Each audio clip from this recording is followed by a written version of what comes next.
We start with a prison warden, a colonel named Colonel Winter, who is overseeing his military prison as usual. Not long after, one of his men brings surprising news. A lieutenant general, now a convicted prisoner, is being transferred to their facility. For Winter as a warden, this is a point of pride.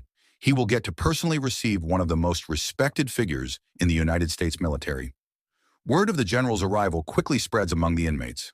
Almost everyone is talking about it, including a former soldier named Yates, who now runs an underground gambling operation inside the prison.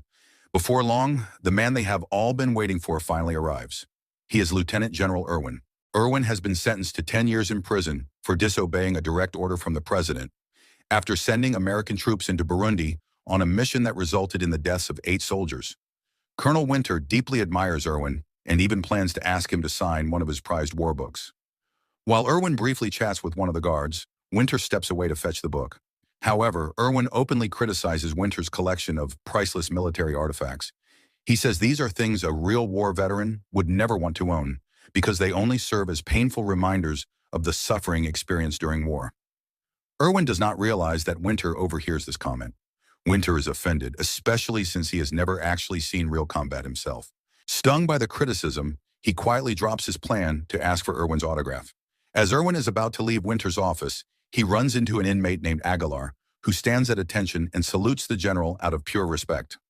Winter immediately shuts this down and forbids Aguilar from saluting Irwin ever again, reminding him that Irwin is no longer a general, only a prisoner now. As Irwin walks out, a quiet tension settles over the prison. This is the last castle. The next day, while all the inmates are out in the yard for their recreation time, a fight breaks out and quickly turns into a full-scale disturbance. From the edge of the yard, Irwin watches as the warning alarm blares and the guards rush in to regain control, firing rubber bullets at the prisoners who started the riot. Meanwhile, Colonel Winter simply observes everything from the safety of his office.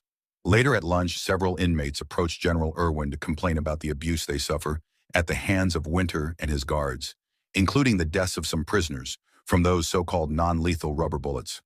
They hope Irwin will use his connections in the government to report what is really happening inside the prison and push for action against Winter and his men. But Irwin refuses to get involved. He tells them he only wants to serve his sentence in this prison without taking sides or getting entangled with anyone. Aguilar visits Irwin again, unable to hide the respect he has for one of the most admired war veterans in the country. The two share a calm conversation about military traditions and the meaning of a salute. What they do not realize is that Colonel Winter is watching from a distance. The simple act of Aguilar showing respect makes Winter uneasy. He is afraid the rest